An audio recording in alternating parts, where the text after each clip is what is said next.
So tomorrow night's a big game. It's part of this SWAC Pac-12 Legacy tournament. But you played Texas Southern last year, so you were sort of ahead of the curve. Yeah, we were, good games to get, just competitive, just experience-wise versus competitiveness. And I think it's also challenging for us because it's really hard to play like a lot of guards. So it challenges our post players, and it's a good guarantee for us to get a home game and supports, a program that needs money. So we were ahead of it, so it kind of is getting grouped in. But now we're celebrating it more. We have more of a plan. We go to a museum today. We eat as a team. So we're doing some fun stuff tied to it. So I'm really excited about the relationship and the partnership that we have. So what's the museum today? What's the educational part? So the educational part is taking our team, and I believe their team. I think we're going together. I'm not sure either. I think it's hard to track people down. But we're going to go there to a museum. We're going to feed our players, take them to the museum, which I didn't even know there was a museum, but I guess it's like some kind of exhibit at the student union, which I didn't know was there, and I'm sure our players didn't. So that's cool.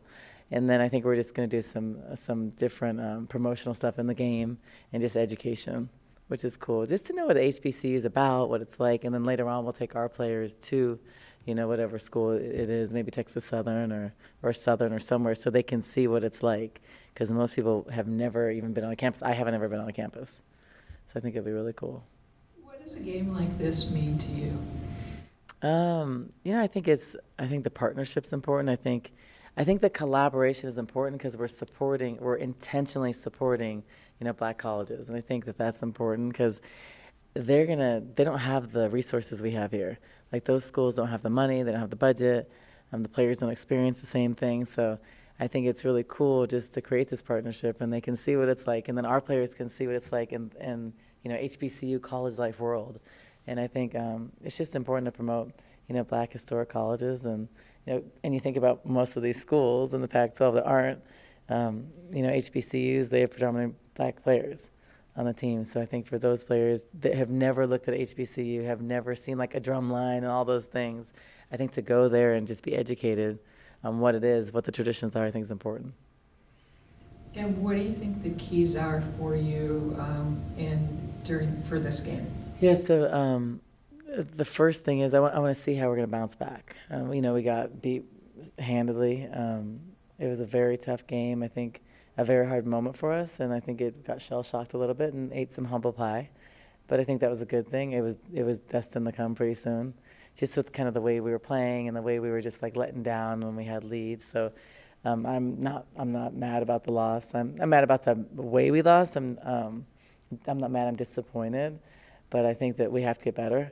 And so there's been some glaring things that we have to get better at. So I want to see how we put that into play tomorrow, and I want to see how we put it into play this Sunday. What do you know specifically about what they run that I know you usually focus on yourself, but what types of things will you have to sort of neutralize? So our forwards are going to be challenged. They're going to guard a guard. They're going to guard a 5'11" guard player, which we have against some of these mid-major schools. But I think that they are fast, have all athletes, can get hot really fast. You kind of don't know when shots are coming. So I think that those things are unpredictable, so it's hard to guard. And then seeing the way that they played Texas A&M, and like anybody can win on any given night. And we saw that. We didn't think we would have a loss like that at home. We haven't had that in a lot of years. So I think that anything's possible. Can't take anybody lightly, especially this time of year. There's going to be upsets for the next 2 weeks. And then I think it's more about us taking steps in the right direction to get better and to improve before Baylor, and then to improve before UT Harlington. We have 3 games and 2 really hard games on the road. And then we're going to come back and open Pac-12 play. So these next 2 weeks are critical for our success to get better and just to make some huge jumps, because it's, the Bay Area schools, Stanford and Cal, and ASU at home. So that's a really big first few games, and it's 3 games the first week. So those things are concerning if we don't improve. And what was kind of it was a tough loss at home for a lot of reasons, and there were things that you, for the weeks leading up, you kept saying all these things were happening and people really didn't see them. Your players sort of didn't see them. What was sort of for them, the realization after that? Was it the wake-up call that you said? Did they all come in like, wow, like, we really have to work on these things? Yeah, I mean, they were stunned, I think. I think that they didn't expect to lose by 27 points. At home. We don't lose like that in McHale. But I think that our fight was that disappointed me. I think just the way we we didn't respond when things were hard. And I think the most disappointing thing for me as a coach, and I take responsibility in, was the lack of execution of the game plan. So we watched the game as a team. Like, I watched it a couple times, and we didn't do what we were supposed to do in the game plan until the third quarter. And there was a couple possessions. And so I think that and when we tried to adjust, we never adjusted. So lack of the communication, stuff like that. But that's stuff I have been talking about in practice. It's just exploited when you're playing against better competition. So I've been saying we need to get better defensively. I've been saying we need to play better post defense. I've been saying our guards need to contain drives and are posting to contain drives, and we have not been able to do that. So I think we're behind right now defensively. We're getting better, but we're behind. And I think that it's really hard to make shots when you're like getting punched in the face and you're on your heels. I think it's easy to make shots when you get some momentum, get some steals, and then you can make shots. But I think everybody individually was trying to do it by themselves, like have a 20-point one shot, one basket for 20 points forcing instead of playing together. And that's not the way we're going to play.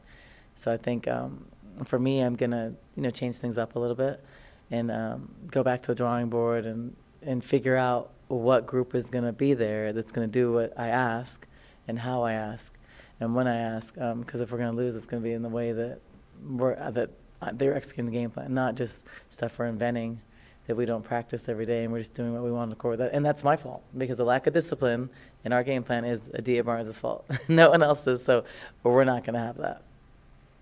You talked about going back to the drawing board, and I was going to ask you, in the past when I remember coming up against some adversity, you, at different times, you did something creative that sort of helped you get over the hump.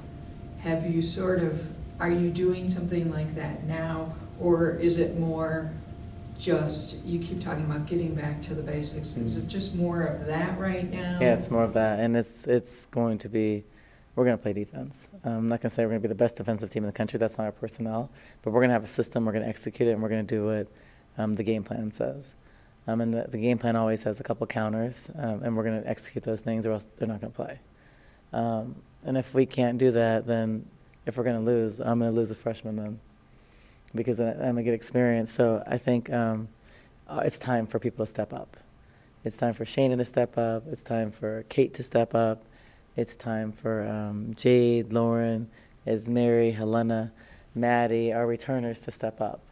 Because you can't expect that at a freshman. It's time for freshmen to improve and get better and start working again and getting back to the same things. But, it's time for people to step up. And it's not about losing a game. So I don't want to be so dramatic, we lost the game, it's the end of the world. No, it's not. But we saw these patterns leading up to the game. We saw these weaknesses, and I've been talking about it, and I've been harping on it in practice. And then we just think that we can walk into a game and beat someone. That's not the way it works. So we need some more upperclassmen leadership on the court and off the court. And we need some people to step up and do their jobs. And we're not doing that right now. We're not having that. I think that, individually, we can't win games by ourselves. So I think just understanding that we need the team and figuring out how to make that work. And I think the challenge for me is having 7 new players.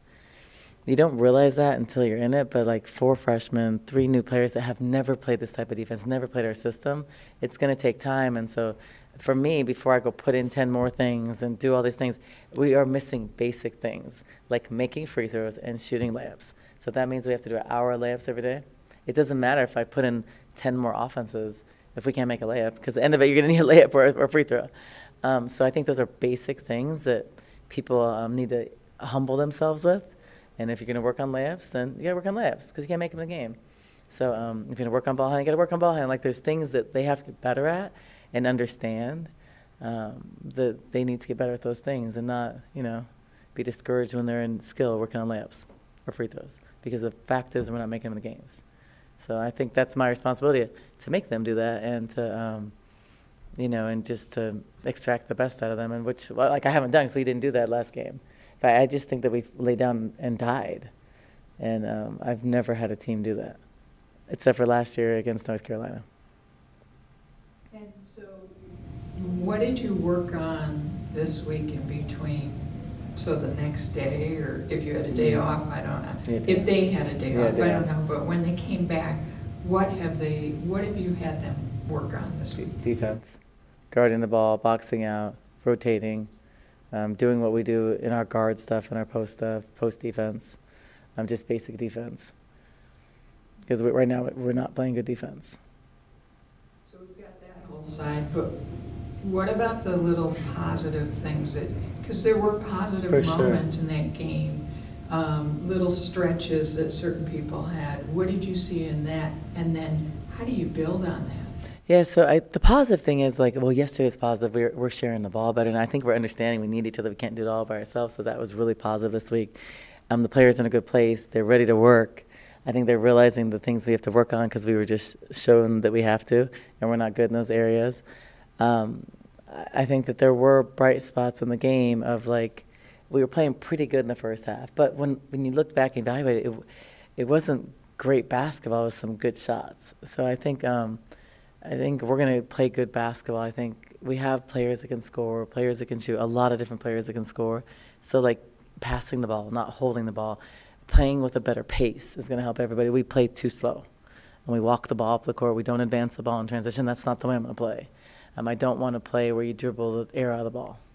And I don't want any guard doing that. It's not only Shane, it's not only Kaylin, it's not only Jade, Lauren, it's everybody. So just understanding, share the ball, move the ball, create a shot for your teammate. You may have a good shot, but your teammate has a great shot. So working to take uncontested shots that are high percentage shots. And then basic defensive fundamentals. You got to guard your person. You can't not guard one or two dribbles.